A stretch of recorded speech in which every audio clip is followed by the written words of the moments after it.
Coming up on this episode of Falmouth in Focus, we meet the artist behind a local coffee shop's popular chalkboard drawings, attend a Harambee celebration in Woods Hole in honor of Black History Month, watch the raising of the Clippers Super Bowl championship banner at the high school, and learn all about laughter yoga in a member spotlight.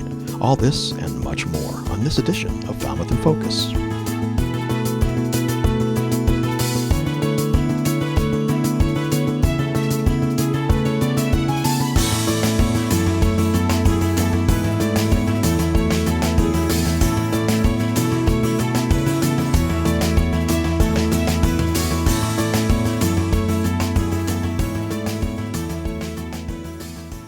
Hello and thank you for watching Falmouth in Focus, FCTV's current affairs program. I'm Liz Lerner, the Membership and Outreach Coordinator for FCTV. We'll start this episode with the raising of the championship banner for the Falmouth High School football team. The 2016 Falmouth Clippers ended their season with a 13-0 record after beating the Marblehead Magicians at the Super Bowl at Gillette Stadium back in December. Members from the team were present at the banner raising, which took place in the high school gym before a basketball game. Coach Derek Almeida tells us what this means to the team. So it feels real great to be the head coach of a Super Bowl champion. These kids worked hard for me all year. It was really nice to finally get to honor this team. We had the kids in here earlier today for a presentation from the National Guard, and we all looked up at the last football banner that was up here, and it was from 1994, and that was only a league championship. So, this is very hard to come by, and it took a special group of kids. I'm just so proud to be the coach of this team, and it's a special group, and I really love these kids. Thank you to FCTV's Tony Sedera for gathering that footage for us. Also from high school sports, after the heartbreaking loss of two of its own, James Lavin and Owen Higgins, in a car accident in December, the Falmouth boys hockey team produced strong regular season. Here's a recap. The way we're playing, I'm excited about what's ahead of us. The seedings. Yeah, you're right. We don't know where we're going to sit there because someone out of the South is going to get a play-in game. I think, with the confidence we're playing with right now, which is huge, and our goaltending has been very, very good. Yeah. Jack Doyle's been great, and Kevin had a nice game tonight. Yeah. He made some big saves in some of those PKs. We gave him some too many penalties tonight, but Kevin Duarte did very, very well. And that's what we're trying to do. We're trying to be consistent. We're trying to be tougher to play against. Penalty-wise, we got to get that out of our game. But, this being the last game of the year, the last game for our seniors, the last time in this building, it meant a lot. And clearly it has more meaning than the typical year because of the situation with Lav and Higgy. And I'm just so proud of our guys. I have so much respect for them. So proud of them. The adversity and the challenges that we've faced this year and for the year they had, I can't say enough about what I think of those guys in that locker room. There's really nothing like the hockey community, and I think we saw that. We saw that January 4th here in the DY game. The support has been incredible. The community, the town of Falmouth, has been unbelievable, and certainly the hockey community. They had over 300 games that displayed the 10 and 19 jerseys behind benches. It's such a testament, not only to Lav and Higgy, but to our program too, and to our kids. And this is all bittersweet. We knew that facing something like this, which we talk about having no roadmap for and how you do it. And again, these kids had no roadmap, and the way they responded has just been incredible. And obviously the community and the help we've gotten from them. We couldn't have got through it without the help and without the support of all the people in the hockey community. And I'd like to personally thank the Falmouth community and everything they've done for this club and all these boys, and really, really makes it special living in this town. Thank you to the staff and volunteers who gathered game footage over the last few months for the piece. FCTV gathered former colleagues of the late retired Fire Chief Paul Broder, who passed away in January, to look back on the man who did a lot of good for our town.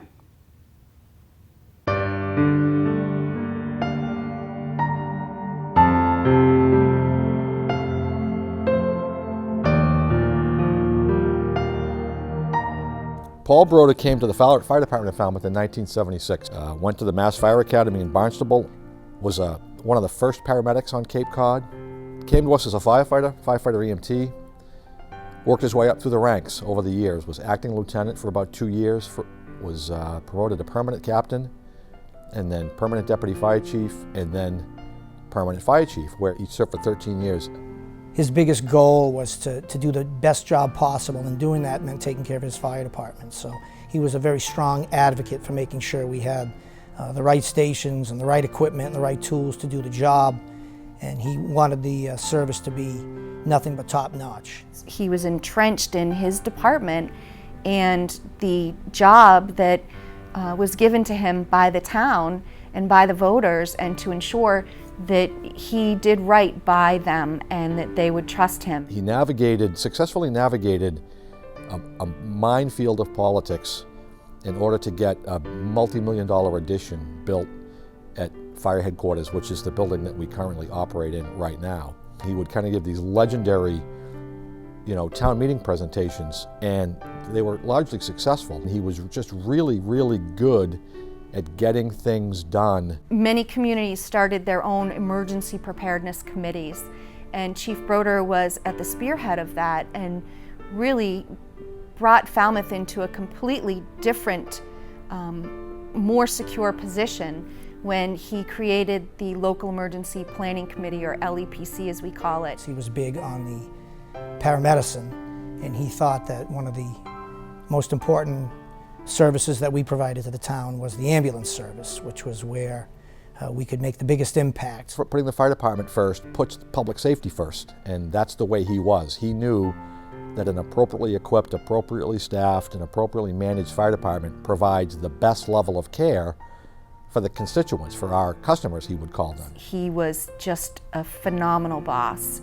He was very generous and really appreciated his employees, and didn't let instances go by where you didn't know that you were appreciated for a job well done, or thoughtful insight. And he was very easy to give accolades.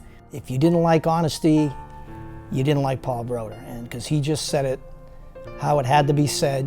He didn't beat around the bush, and you can appreciate that. He made good decisions based on listening to the people around him, and that's kind of rare. And that was really, I think that was really probably his best management and leadership quality. He was a really good leader.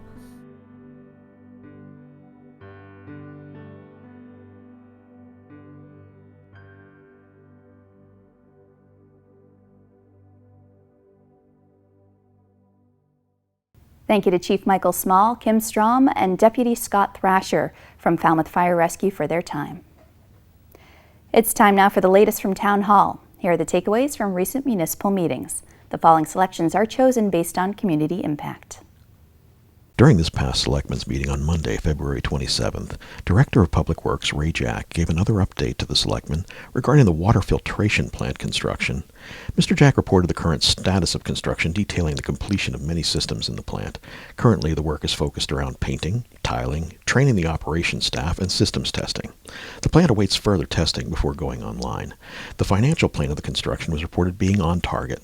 The Selectmen praised the entire team working on this plant, while specifically congratulating sound design, teamwork, and execution of a very large and complex project. There's a lot of people involved in this. This isn't just me by any stretch of the imagination, but there's no doubt at all that this is the benefit of a good team. Before each town meeting, the Selectmen vote their recommendations on appropriate articles for the upcoming warrant. On Monday night, the Selectmen moved through this process once again and notably focused much attention on the article brought forth by the Planning Board regarding the accessory apartment bylaw. The Selectmen discussed many concerns and potential success of this bylaw, which the Planning Board has been working on diligently for several months. There was discussion surrounding affordable housing in Falmouth being an issue, and if this town meeting article addressed any of these issues. After speaking mostly positively about the article, the Selectmen finally voted unanimously to support the Planning Board and to recommend this article to town meeting.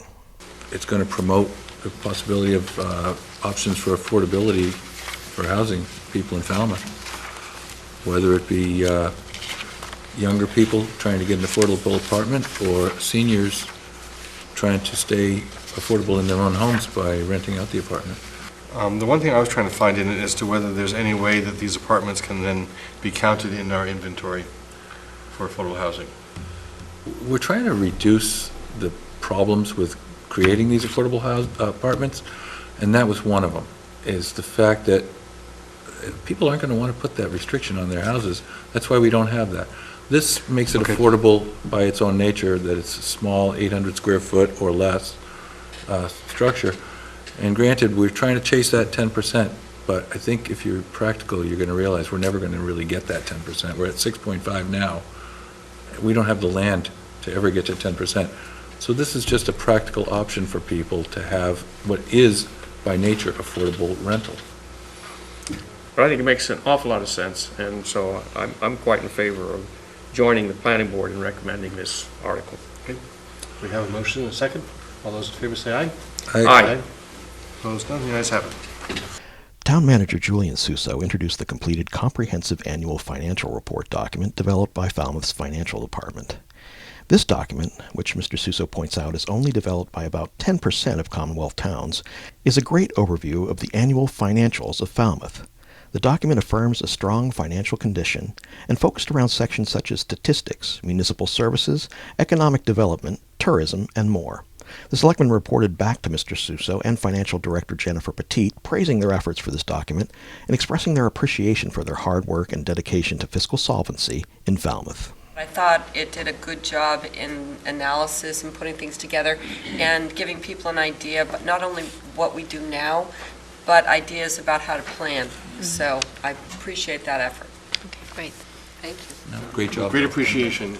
That will give us a lot of, I think, information that we need to move forward in many of our financial management. To see the meetings in their entirety, check out Government Channel 15's program schedule at fctv.org. There's lots going on in the month of March, and we'd like to share just a few of the events with you during our calendar segment. On Wednesday, March 8th from 5 to 7 p.m., a special dinner entitled Safe Plates will take place at Wacoit Congregational Church. Laura Higgins-Baldsey, chef and co-owner of the Buffalo Jump, and Annie Connor Higgins, owner of Paco Dirt Farm and Bakery, will be frying up a dinner to benefit local groups that promote safety and acceptance in our local community. No Place for Hate Falmouth, PFLAG, Engage Falmouth, and Cape Cod Center for Women will be receiving 100% of the evening's proceeds. On Sunday, March 12th, the Cape Cod Military Support Foundation's annual Pot of Gold fundraiser will take place at the Coonamessett Inn. The event offers brunch, entertainment, dancing, a raffle, and silent auction items to benefit the organization's many programs for military children. For more information, visit the organization's website. On Saturdays beginning on March 25th, the Wacoit Farmers Market will be back at Wacoit Congregational Church from 10 a.m. until 2 p.m. There'll be a variety of goods available, including produce, baked goods, jellies, jams, wool items, and more. And here at FCTV, we'll be welcoming our new artists for the month of March. T-Ticket elementary students will showcase their artwork with a tiger theme based on the mascot of the elementary school. The work will be on display March 5th through March 30th at our location at 310A Dillingham Ave in Falmouth. We're going to take a quick break to introduce you to a dog that's available for adoption from Friends of Falmouth Dogs. But when we return, we'll meet the person behind Coffee Obsession's chalkboard art, attend a Harambee celebration down in Woods Hole, and learn about laughter yoga from member Allison Leshin. Stay with us. Buster is estimated to be about 10 years old, which is not old at all in Fox Terrier years. Check out the video of his walking pace. Buster loves to go for car rides. He enjoys spending time with people. He is a very smart boy and does have some terrier feistiness. He has met other dogs on walks and been fine with them. He may be selective about which dogs he would like to spend time with. A volunteer took him home overnight and reported that he was a great house guest, very calm and relaxed. We're looking for a family with terrier experience. For more information about Buster, please visit friendsoffalmouthdogs.org. Welcome back. For quite a while now, barista and artist Sarah Peters has been turning Coffee Obsession's weekly coffee menu into a colorful work of art. We caught up with Sarah to learn more about her and about a new opportunity for locals to bring that art home. I've been sculpting for 10 or 15 years. Had a little pause in the sculpting action when we hit a recession, so I started working at Coffee O, which is really fun. It's really terrific to get to meet all the people I've known on the street for 20 years plus. And so I I open there one day a week and work one or two other shifts. And early on in my job, I decided that everybody who opens gets to do something with the chalkboard. Usually it's just write down the coffee menu of the day. And I decided that in order to stay limber with my art and just to do something creative, because I was sort of in a rut, I was going to do some drawings. And they kind of got out of hand. So I've done over 100 drawings that get erased at some point during the week, usually around the weekend. So I'll open on Mondays, and usually around the weekend they would get erased. And only recently, just I think 3 chalkboards ago, we started making them on temporary board or on a foam core board with a chalkboard finish.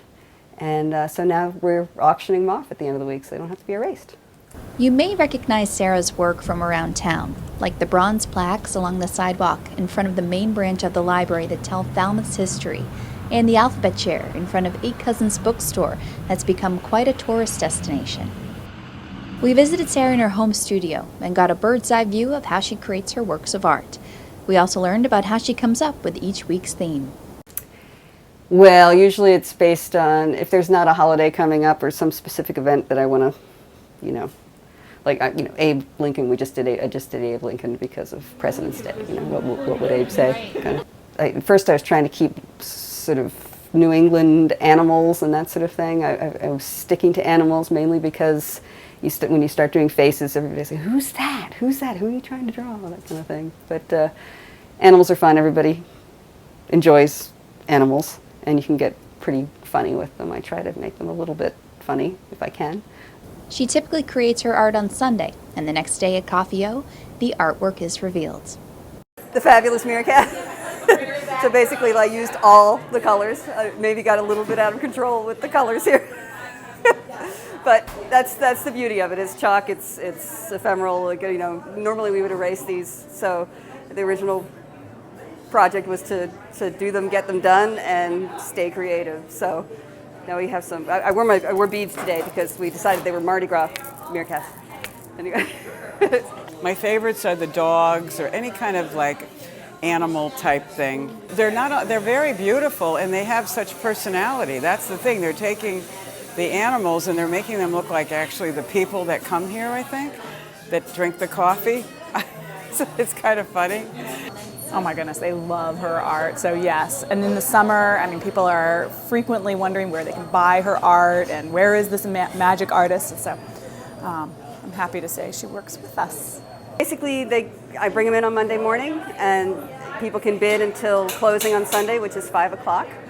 And it has to be done in person. If you're really excited about one, you can come in and stalk the board at 4:45 on Sunday.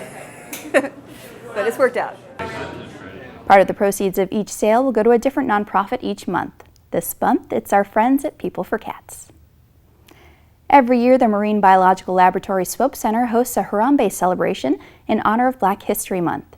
FCTV's Alan Russell stopped by the event to learn more.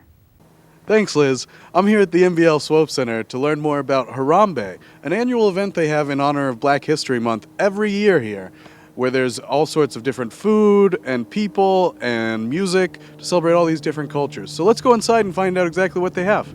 So I'm here with Lionel Hall at the Harambee celebration here at MBL. Can you explain to us a little bit more about what Harambee actually is? The term, we did a little fact finding. So Harambee actually means in Swahili is a pulling together. So back when we first started this, the interpretation to me that Harambee meant was a coming together, which is basically the same thing. But when I looked it up, it's a Kenyan term, and in Swahili, it actually means to pull together. So they would have fundraisers, benefits, and things like that, and a potluck seemed like a logical part of that. So we stole the phrase, and that's how that's how I use it now. Well, that's great. You know, it does certainly bring the whole community together, and you can see it in the variety of different dishes that are available here.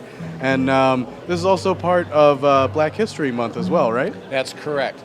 Every year, the 6 institutions in Woods Hole and then some other folks that donate to the cause will give us the money that we need to hire the bands and get the speakers and do things like that.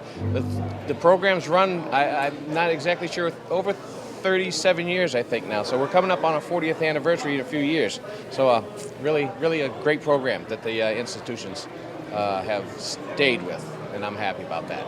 This celebration is a moment in history for me.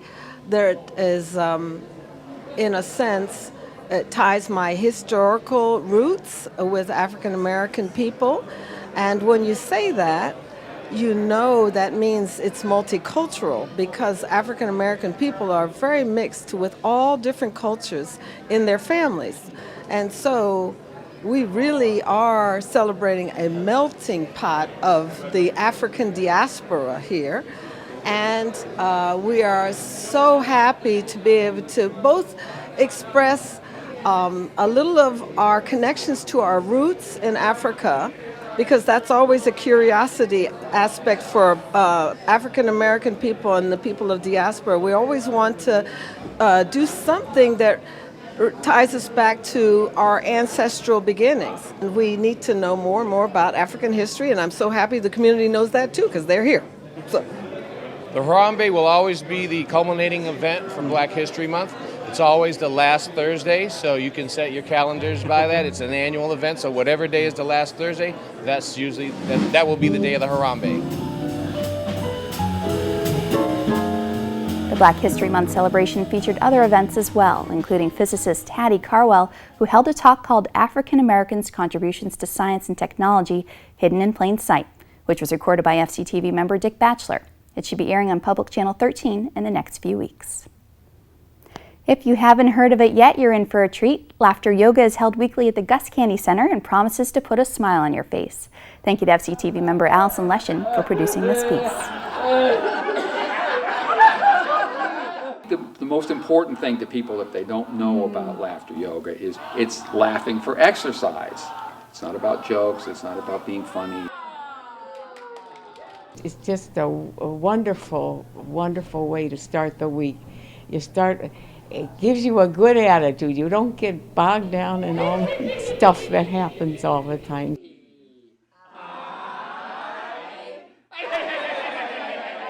I've tried other yogas, and this is definitely my favorite.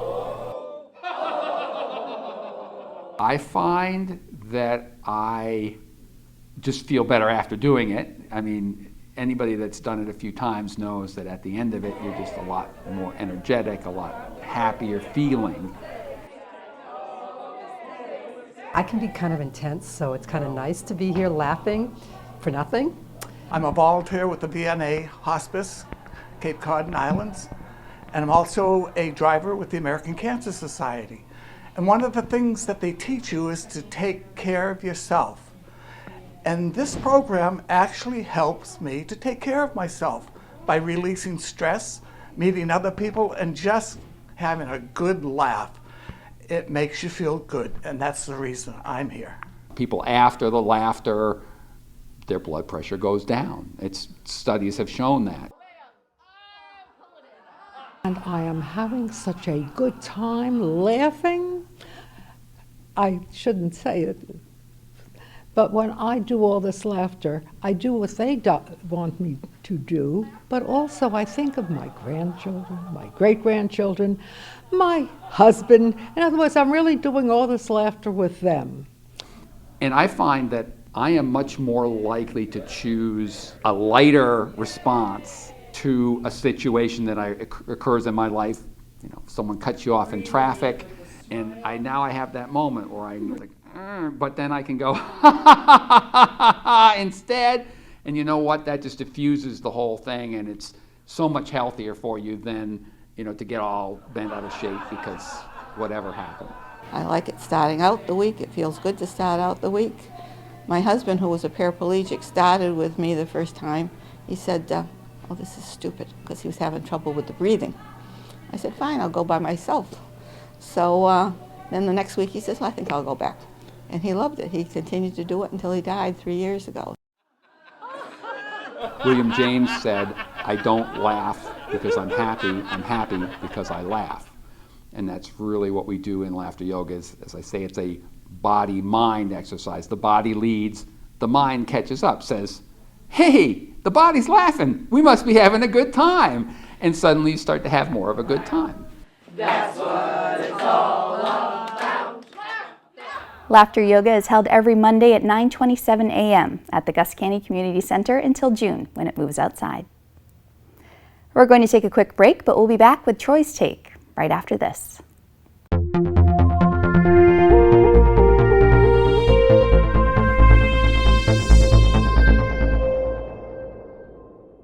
In this next piece, Troy Clarkson visits the cast of the Woods Hole Theater Company's One Slight Hitch. Thanks, Liz. I'm here at the Woods Hole Community Hall. You know, Falmouth has such a rich cultural history and a rich cultural present. You can go to Highfield Theater and see wonderful theater all year long. You can go to the Cape Cod Conservatory and hear music from classical to jazz to modern. And you can come right here to the stage at the Woods Hole Community Hall. The Woods Hole Theater Company has been hosting theater here on this spot for more than 30 years. And I'm on the set here of their latest production, One Slight Hitch. It's written by the comic Lewis Black. And for the next few weekends right here in Woods Hole, his saucy and funny brand of comedy will be on display with some wonderful Falmouthites sharing their talents as well. So come along with me and meet some of the cast of One Slight Hitch. So one of the things I've learned being either involved with or observant of the theater community here in Falmouth for 3 decades, it is just rich with wonderful, dedicated, talented people. Yes, and I noticed especially around the Falmouth area, you tend to kind of find that talent comes through more often than not, and you see a lot of really well done productions down here, this absolutely being one of them. So for our Falmouth in Focus audience watching this show, you have your chance to entice them to come down here and see Lewis Black's One Slight Hitch. What do you have to say to them? That it's a great play that comes from a comedian that you really wouldn't expect to write something so touching in a sense. And I would say, despite the fact you've seen it on the posters already, I do have a very beautiful dress that I wear for at least a portion of it. So I would say that's worthwhile coming down to see.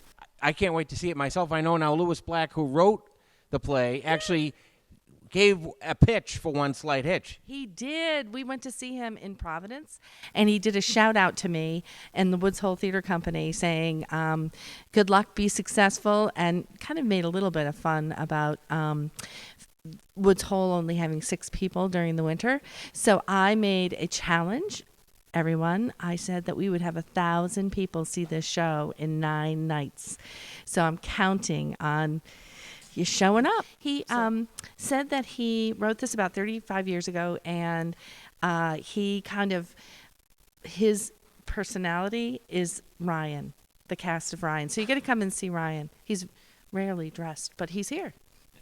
So, well, there you have it. If you want to come see a rarely dressed Ryan or the rest of the amazing cast members, directed by the amazing Annie Hart-Cool and pitched by the playwright himself, you have to come down to the Woods Hole Community Hall. As I said in the beginning, more than 30 years, the Woods Hole Community Hall has been home to the Woods Hole Theater Company, and they've produced dozens of shows for thousands of people over the years. This latest offering is just one in a long list of successful runs. So come on down to the Woods Hole Community Hall and see what One Slight Hitch is all about. Donna and I will be here on opening night to share in the celebration. Hope to see you there. I'm Falmouth Enterprise columnist Troy Clarkson, and that's my take. Back to you, Liz. Thank you, Troy. As our last piece showed you, Falmouth in Focus is a collaborative program. We'd like to invite all Falmouth residents and visitors to share their slice of life with us. Email us your photos or videos or upload them to Facebook or Twitter and use the hashtag myfalmouth and Falmouth in Focus to be featured on the show. Thank you to our recent contributors. We're going to end the show like we always do with the sights and sounds from around town. This time it's from the Harambee celebration in Woods Hole. Here's some music to enjoy from the evening. Thank you for joining us for this episode of Falmouth in Focus. We'll see you next time.